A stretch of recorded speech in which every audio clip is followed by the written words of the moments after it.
The following is just a short story of some ideas I'd like to continue and extrapolate upon in a larger work. Let's get started. Serrated dreams. Through the surgery, my mind was broken and scattered to the wind. Names, dates, times, and tasks melded and clumped together like a new ill wax. It felt like multiple boxes of puzzle pieces, each of them a memory, had been shaken together to create a new image.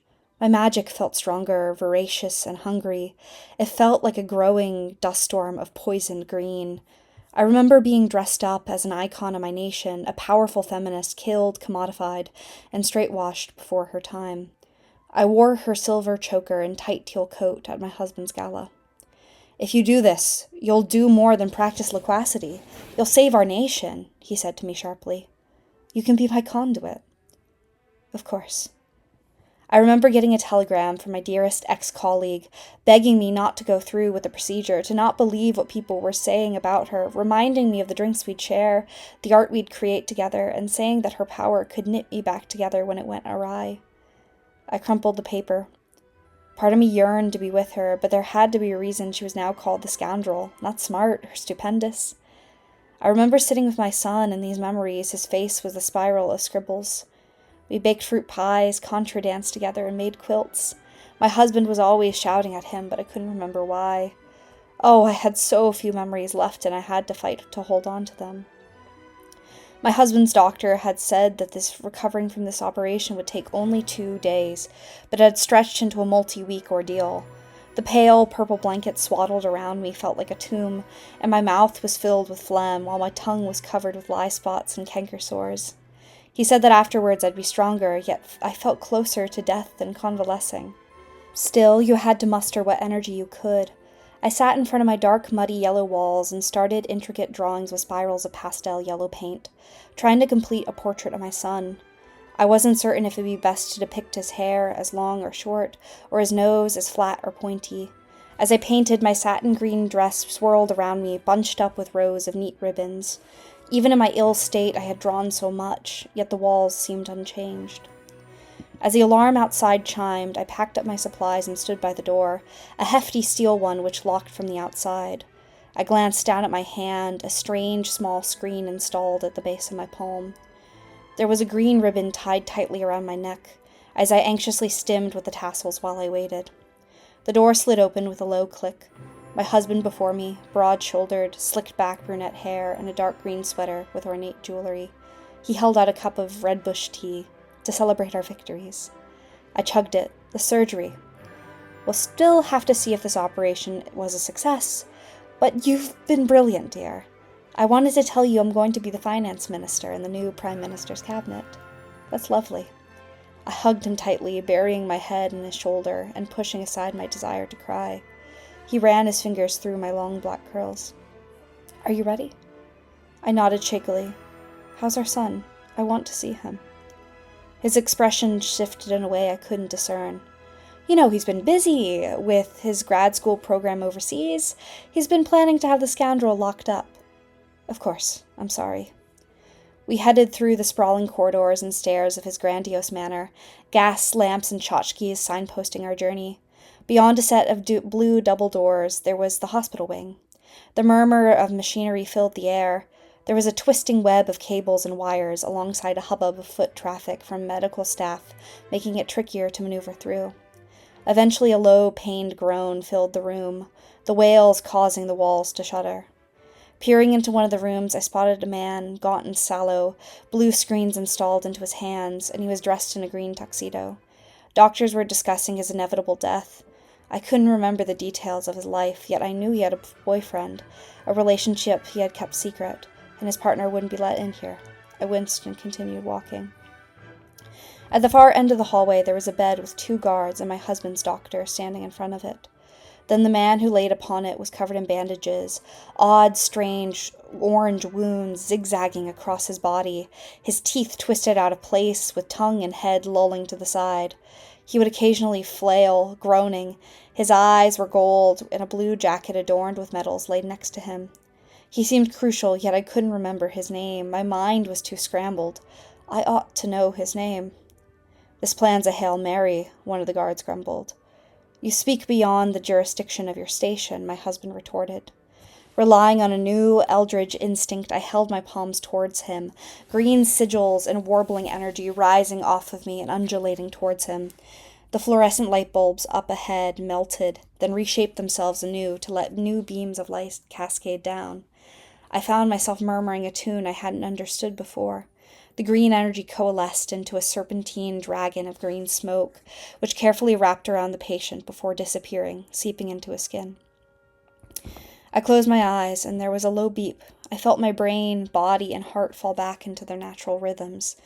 The room was additionally back into a similar place as it was before. Did I do it? My husband's doctor assessed the body. We won't know definitively if it worked until a few days from now, but the signs seemed good. I felt so tired, as if my ligaments had been torn from my body and dipped into boiling molasses before being stitched back in.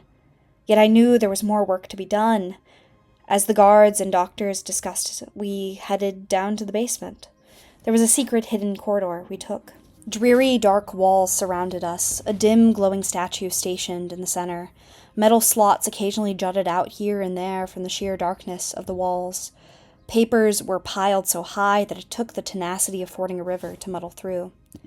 My husband took out his pocketbook and pen as he began translating the papers. This was one of the few aspects of my job I fully understood. We were translating this long-lost language and sending the results to an occult bureau. Before the procedure, this was something I could do well, but my abilities were enhanced. I could translate pages upon pages within a few hours, when it might take him a day to translate just one. Alongside translating, we'd open some of the slots and analyze samples. There was the heart of a cockatrice, a glossy green scale, and a tendril from a strange beast, all in glass boxes.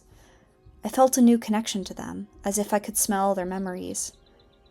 I focused primarily on translation. I found a paper unlike the rest. Before our marriage, I was his assistant, and I'd write a bevy of papers for him. Within his feedback, he'd write words such as perspicacious, eloquent, and erudite.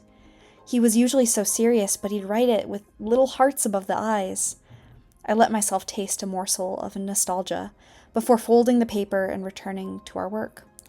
After fully translating a stack of papers, my husband took it over to one of the metal slots, opening it and letting the papers be pulled up the chute. He cleared his throat. "Can you head upstairs and bring down my medicine from the kitchen?" "Of course. Be wary of the scoundrel." I headed upstairs, and despite myself, I didn't take the direct path to the kitchen. Gosh, it was a joy to meander, to not be flanked by guards or locked in a room, frolicking from hall to hall despite the woe creeping in. I told myself that this was just a short detour, that I was loyal, yet I continued pushing forward. Eventually I found myself in the portrait hall, poised people and impressionistic paintings, glowering down at me, and images of militaristic men with armaments at the ready. There was an image I especially enjoyed, a pointillism piece of two women at a coffee shop, leaning over to share a cup of matcha. Their expressions were so joyful. The frame shifted, squeaking like the hinges of a door being flung open. From a tunnel behind the portrait, a woman stepped out. There she was, the scoundrel. She didn't look like how the propaganda images depicted her. She was willowy with sharp features and a bob cut of blonde hair. She looked so different from when I last saw her, but she was beautiful. One of her red-gloved hands grabbed my wrist. "You have to come with me." "You can't be here," I hissed. She chuckled. "I know that, but I'm here to save you. We'll be out of here in a jiffy." "I don't need that. I'm happy here." "When's the last time you felt the sun?" she snapped. "You're some pampered doll in a man's cage, and you're unwilling to see it." I miss the defiant woman I used to know. I did the cost-benefit analysis. I had to be here. I love him. He's been kind to me. We all have to forget or change parts of ourselves. Our society has given each of us a role we have to fit. She laughed again, this time like a wild hyena. "When did you last see your son?"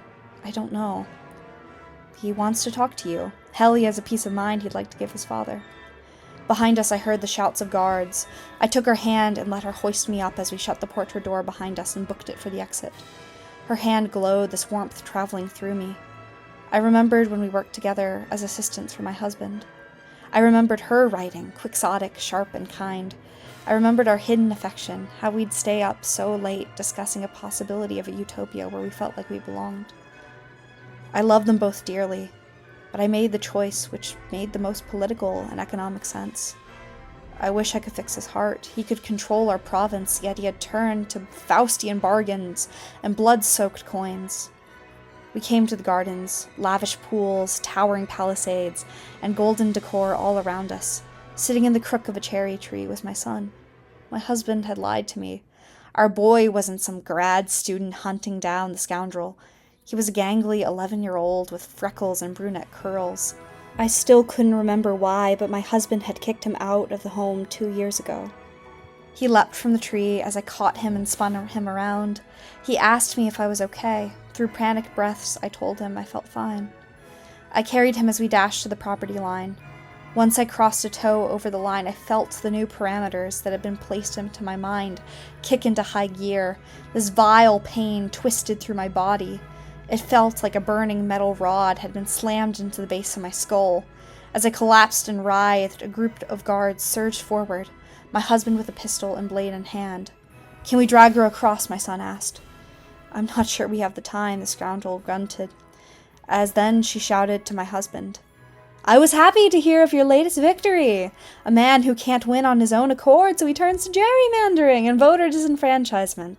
A man who can't properly understand, listen to, or make his wife happy, so he turns to this cockamamie magical procedure to fulfill your prophecy." As she ranted, my son tried to drag me to safety. "Shut up!" he screamed, raising his pistol and firing. And that's the end of the rough draft for now. Thank you so much for watching, and take care.